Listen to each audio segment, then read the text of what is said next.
है everyone, welcome back to the Fame cloud.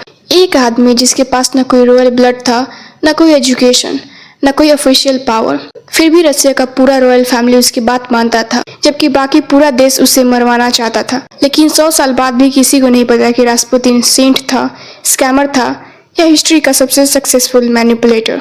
साल था 1960। रसिया वर्ल्ड वॉर 1 में उलझा हुआ था। देश के अंदर पॉलिटिकल टेंशन बढ़ रही थी और इसी बीच एक ऐसा आदमी रॉयल फैमिली के इतने करीब पहुंच चुका था जिसका न कोई रॉयल बैकग्राउंड था, न कोई पॉलिटिकल पोजीशन। वो साइबेरिया के एक छोटे से गांव से आया था, फिर भी रसिया के एम्परर और एम्प्रेस उस पर इतना भरोसा करते थे कि पूरे देश में लोग एक ही बात करने लगे, क्या असल में रसिया पर जार रूल कर रहा था या रास्पुतिन। और बस यहीं से पूरा देश पागल हो गया, क्योंकि एक ही क्वेश्चन सबके दिमाग में था, ये आदमी है कौन। किसी ने उसे गॉड का मैसेंजर कहा, किसी ने डेविल, किसी ने मिरेकल हीलर, किसी ने कॉन मैन, और कुछ लोग तो सीधा बोलते थे रसिया बर्बाद हो रहा है और उसके पीछे सिर्फ एक आदमी है, उसका नाम था ग्रेगरी रास्पुतिन। कहानी शुरू होती है एक ऐसे गांव से जिसका नाम उस वक्त रसिया के बाहर शायद किसी ने सुना भी नहीं था। 1869 साइबेरिया। रास्पुतिन एक गरीब फार्मिंग फैमिली में पैदा हुआ। स्कूल ऑलमोस्ट नहीं, पढ़ना लिखना बहुत कम, रॉयल कनेक्शन बिल्कुल जीरो था। तो फिर ऐसा क्या हुआ कि ये आदमी यूरोप के सबसे पावरफुल रॉयल फैमिली का सबसे ट्रस्टेड इंसान बन गया।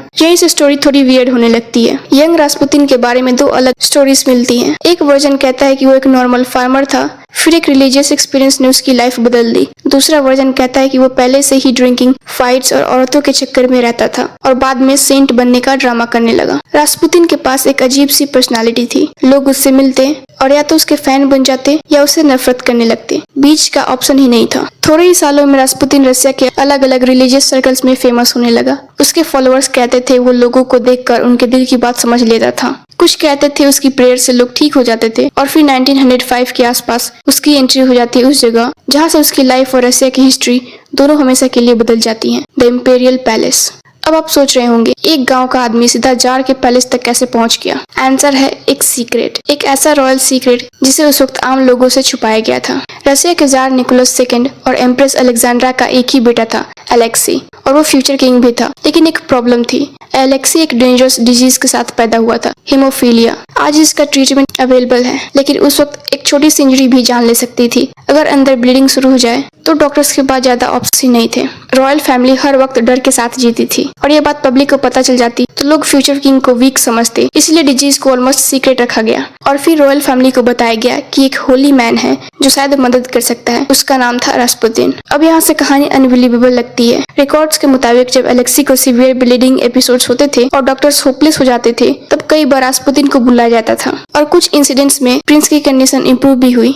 बस इसके बाद एम्प्रेस अलेक्जेंड्रा को यकीन हो गया कि रास्पुतिन कोई ऑर्डिनरी इंसान नहीं है। उनके लेटर्स पर हो गए तो पता चलता है कि वो रास्पुतिन पर कितना ट्रस्ट करती थी। उनके लिए वो सिर्फ एक एडवाइजर नहीं था, वो उनके बेटे की लास्ट होप था। लेकिन जहाँ पैलेस के अंदर लोग रास्पुतिन को मिरेकल मैन बोल रहे थे, वहीं पैलेस के बाहर एक बहुत अलग स्टोरी चल रही थी। पैलेस के बाहर न्यूज़पेपर्स लिटरली रास्पुतिन के पीछे पड़ चुके थे और जितना ज्यादा उसका इन्फ्लुएंस बढ़ता गया उतनी ही क्रेजी स्टोरीज उसके बारे में सर्कुलेट होने लगी। किसी न्यूज़पेपर ने लिखा ये आदमी रसिया चला रहा है, किसी ने क्लेम किया एम्प्रेस इसकी बात के बिना डिसीजन ही नहीं लेती। और फिर शुरू हुई सबसे बड़ी गॉसिप, क्या रास्पुतिन का एम्प्रेस अलेक्जेंड्रा के साथ अफेयर चल रहा है। आज भी अगर आप रास्पुतिन का नाम गूगल करोगे ये रूमर सबसे पहले सामने आता है। लेकिन इंटरेस्टिंग बात यह है कि इसका कोई सॉलिड हिस्टोरिकल प्रूफ कभी मिला ही नहीं। तो फिर ये रूमर इतना बड़ा कैसे बन गया। सिंपल, लोगों को समझ ही नहीं आ रहा था कि एक गरीब साइबेरियन पेजेंट रॉयल फैमिली की इतना क्लोज कैसे हो सकता है। उन्हें कोई एक्सप्लेनेशन चाहिए थी और जब नहीं मिली तो इमेजिनेशन ने काम करना शुरू कर दिया। एंटी मोनार्की न्यूज़पेपर्स ने भी उन रूमर्स को बढ़ावा दिया, पॉलिटिकल राइवल्स ने भी, और धीरे धीरे रूमर लोगों के दिमाग में फैक्ट बन गया। लेकिन अफेयर वाली गॉसिप ही सब कुछ नहीं थी। रास्पुतिन की पर्सनल लाइफ भी हेडलाइंस बनाने लगी। उसके क्रिटिक्स कहते थे दिन में सेंट, रात में सिनर। उसके फॉलोअर्स बोलते थे वो लोगों को स्पिरिचुअल गाइडेंस देता है। उसके एनिमीज बोलते थे वो नोबल वुमेन को मैनिपुलेट करता है। कुछ वुमेन ने क्लेम किया कि रास्पुतिन ने उन्हें हीलिंग रिचुअल्स के नाम पर इनएप्रोप्रिएट बिहेवियर दिखाया। दूसरी तरफ उसके सपोर्टर्स कहते थे कि ये सब उसकी इमेज खराब करने के लिए बनाई गई स्टोरीज है। और यही रास्पुतिन हिस्ट्री का नाइटमेयर बन जाता है, क्योंकि जितने डॉक्यूमेंट्स मिलते हैं उतने ही कॉन्ट्राडिक्टरी स्टोरीज मिलती हैं। हर सोर्स दूसरे सोर्स को झूठा बोल रहा होता है। फिर आता है वर्ल्ड वॉर 1। रसिया ऑलरेडी क्राइसिस में था, हजारों सोल्जर्स मर रहे थे, इकोनॉमी टूट रही थी और उसी बीच जार निकोलस एक ऐसा डिसीजन लेते हैं जो बाद में उनकी सबसे बड़ी मिस्टेक माना गया। वो खुद आर्मी लीड करने फ्रंट पर चले गए।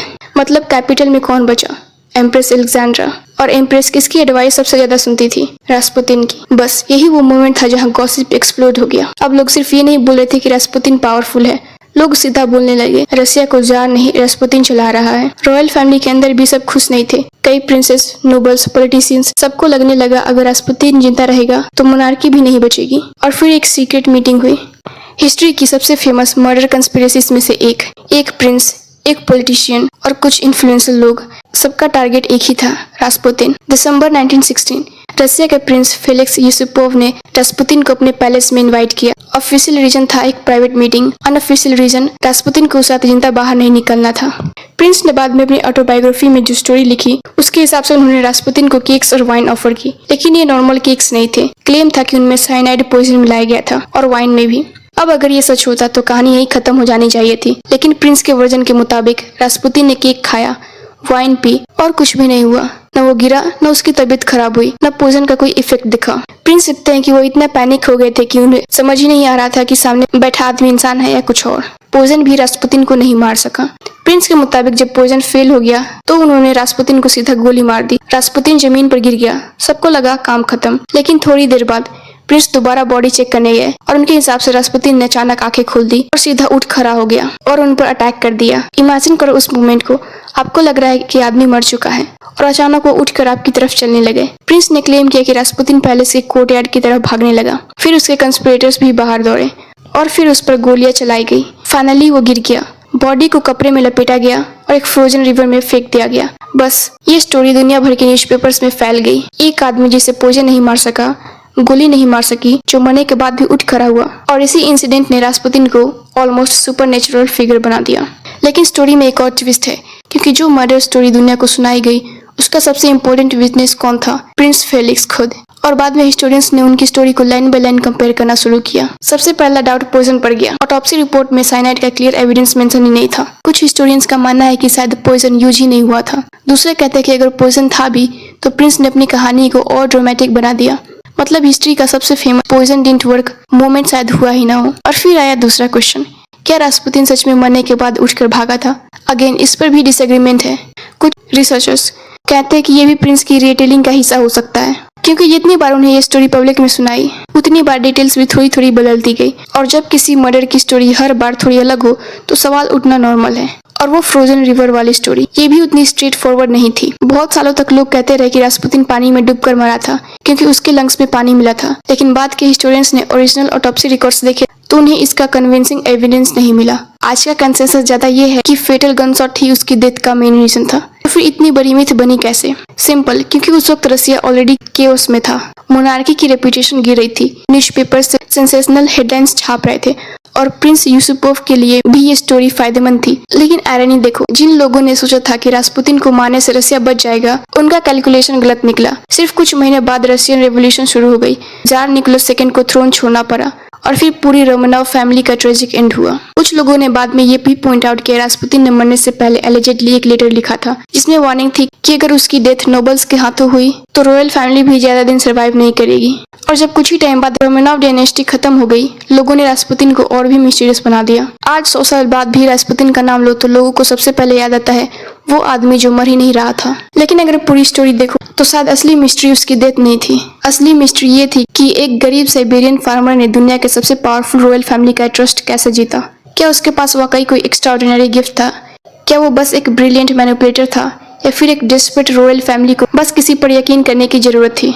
एनीवे, आप लोग की साइड हो। क्या रास्पुतिन एक मिरेकल हीलर था, एक मास्टर मैनिपुलेटर, या सिर्फ हिस्ट्री का सबसे मिसअंडरस्टूड आदमी? कमेंट करके अपनी थ्योरी जरूर बताना। Thanks for watching.